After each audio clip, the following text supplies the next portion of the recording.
اس topic کو conclude کرنے سے پہلے ایک حدیث بیان کر دوں جو میری فیوریٹ حدیث ہے. صحیح بخاری صحیح مسلم دونوں میں حدیث موجود ہے. ایک عورت سیدنا عبداللہ ابن مسعود کے پاس آتی ہے اور کہتی ہے کہ حضرت میں نے سنا ہے کہ آپ ایسی عورتوں پر لعنت کرتے ہیں جو ٹیٹو بنواتی ہیں، گدواتی ہیں اور خوبصورت دکھنے کے لیے دانتوں کے درمیان گیپ بنواتی ہیں اور چہرے کے بال اکھاڑتی ہیں پلکنگ کے ذریعے. عورت وہ بال تو اکھاڑ سکتی ہے جو مردوں کی مشابہت والے ہوں جیسے مونچھیں، لیکن یہ بال نہیں اکھاڑ سکتی. تو ان تین قسم کی عورتوں پہ آپ لعنت کرتے ہیں. تو عبداللہ ابن مسعود نے فرمایا میں کیوں نہ ایسی عورتوں پہ لعنت کروں جن عورتوں پہ قرآن میں اللہ نے لعنت کی ہے. ہائے ہائے. وہ عورت آگے سے کوئی انڈیا پاکستان کی کوئی عاشق رسول نہیں تھی، نہ دی جو کچھ بھی ہے تیرے محبوب کی امت سے ہیں. اس نے قرآن پڑھا ہوا تھا. اس نے کہا حضرت میں نے پورا قرآن پڑھا ہے، مجھے تو قرآن میں ایسی کوئی آیت نہیں ملی ہے جو آپ. اچھا میرے خیال ہے آج کل کی تو عورت کوئی سوال بھی نہیں کر سکتی کسی عالم دین سے. آپ بولڈنس کا لیول دیکھیں. عبداللہ ابن مسعود بخاری مسلم میں آیا کہ 4 بندوں سے قرآن سیکھو اگر سیکھنا ہے، ان میں ایک عبداللہ ابن مسعود ہے. اور صحیح بخاری میں آتا ہے عبداللہ ابن مسعود کہتے ہیں اگر مجھے پتا ہوتا نا کہ دنیا میں کوئی مجھ سے زیادہ قرآن جانتا ہے. اچھا ان کو کسی نے نہیں کہا بڑی متکبرانہ گلاں کر رہے ہیں، یہ انہوں نے اپنی جس فیلڈ میں اپنا ٹائم لگایا تھا ان کو فخر تھا. اس کے اگینسٹ انہوں نے کسی سے چندہ بک نہیں اس کو دی کہ جا کے پیسے لے کے آ کے مجھے انہوں نے بتایا کہ میں نے ایک محنت کی ہے. تو بخاری کے الفاظ ہے اگر مجھے پتا ہونا کہ مجھ سے زیادہ کوئی قرآن جانتا ہے میں اپنے اونٹوں کے جگر جلا کے نا وہاں پہ پہنچوں اس سے قرآن سیکھنے کے لیے. میں نے 80 صورتیں حضور کے پیچھے سن کے یاد کی ہے. 80 صورتیں 114 میں سے ڈائریکٹ حضور سے سن کے. آپ تو مدرسوں میں حفظ کرواتے ہیں.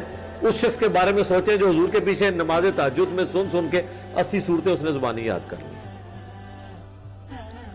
تو وہ اتنا بڑا عالم ہے اور وہ عورت کہہ رہی ہے کہ حضرت میں نے پورا قرآن پڑھا ہے، قرآن میں تو مجھے کوئی ایسی آیت نہیں ملی ہے.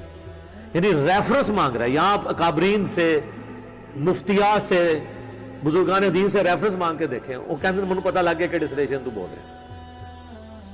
تو عبداللہ ابن مسعود نے فرمایا کہ کیا تم نے قرآن میں یہ نہیں پڑھا سورۃ الحشر کی آیت وما آتاکم الرسول فخذوہ وما نہاکم عنہ فانتہوا، جو رسول اللہ تمہیں دیں وہ تم لے لو اور جس سے منع فرما دیں اس سے رک جاؤ.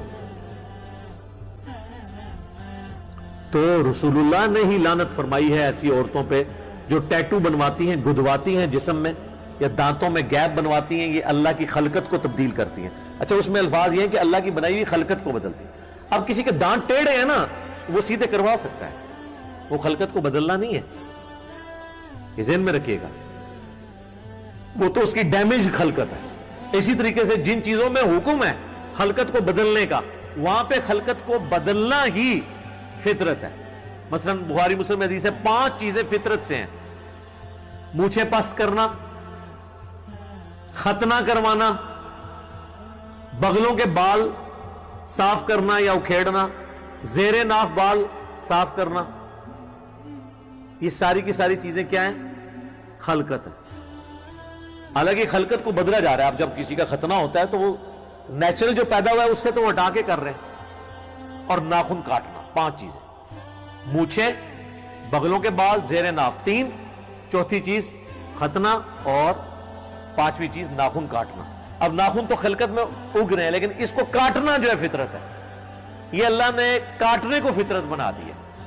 اور وہ صحیح مسلم میں حدیث ہے، انس بن مالک کہتے ہیں نبی علیہ السلام نے ہمیں حکم دیا کہ ہم 40 دن کے اندر ایک دفعہ ضرور اپنے ناخن کاٹیں گے اور زیر ناف بال اور بغلوں کے بال صاف کریں گے. کم از کم 40 دن، اس سے لمبا گیپ نہ ہے. تو وہ عبداللہ ابن مسعود کہتے ہیں کہ نبی علیہ السلام نے خلقت بدلنے والی عورتیں جو 3 طریقے سے خلقت بدلتی ہیں: ٹیٹو بنوا کے، دانتوں میں گیپ بنوا کے، یا چہرے کے بال اکھاڑ کے، یا پلکنگ کر کے، یا آئی بروز بنا کے. آپ یہ آج کے ماڈرن دور میں تو جب رسول اللہ نے لعنت فرمائی تو گویا اللہ ہی نے فرمائی، کیونکہ اللہ نے حکم دیا جو رسول اللہ دیں وہ لے لو، جس سے منع کریں رک جاؤ.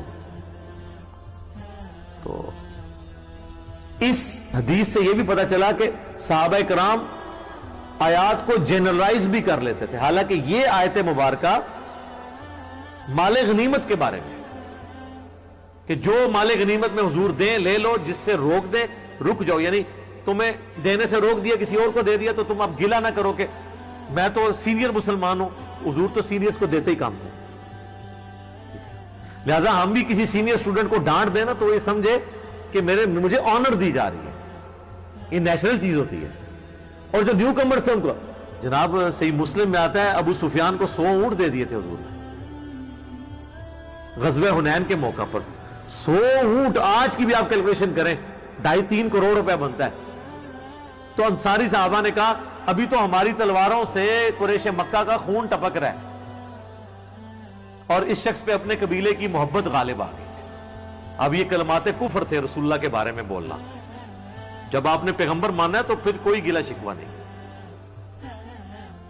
اب حضور کو اللہ تعالی نے وحی کے ذریعے بتا دیا کہ آپ کے چند ساتھیوں نے آپ کے بارے میں یہ گستاخانہ الفاظ استعمال کیے ہیں۔ اچھا وسوسے کی حد تک تو ٹھیک تھے، زبان پہ نہیں لانے چاہیے تھے، جا کے حضور سے پوچھ لیتے کہ پوری زندگی قربانی ہم دیتے رہے اور جن لوگوں کا خون ہماری تلواروں سے ابھی بھی ٹپک رہا ہے انہوں نے اہم موقع پہ اسلام قبول کر لیا ہے اور جب مال غنیمت ہے تو انہی کو دے دیا ہے، حالانکہ حضور نے تالیف قلب کے لیے دیا تھا تاکہ ان کو اسلام میں پکا کرے۔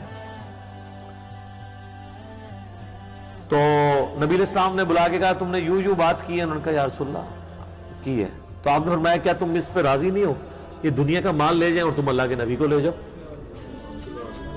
پھر آپ فرمایا میرا جینا مرنا انصار کے ساتھ ہے، پوری دنیا ایک گھاٹی میں چلے اور انصار دوسری گھاٹی میں انصار کے ساتھ چلوں۔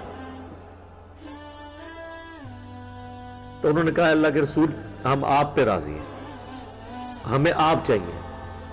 پھر انہوں نے کہا یا رسول اللہ آپ ہمیں معاف کر دیں، ہمارا عذر قبول کر لیں، ہم نے آپ کے بارے میں اس طرح کا جملہ بول دیا۔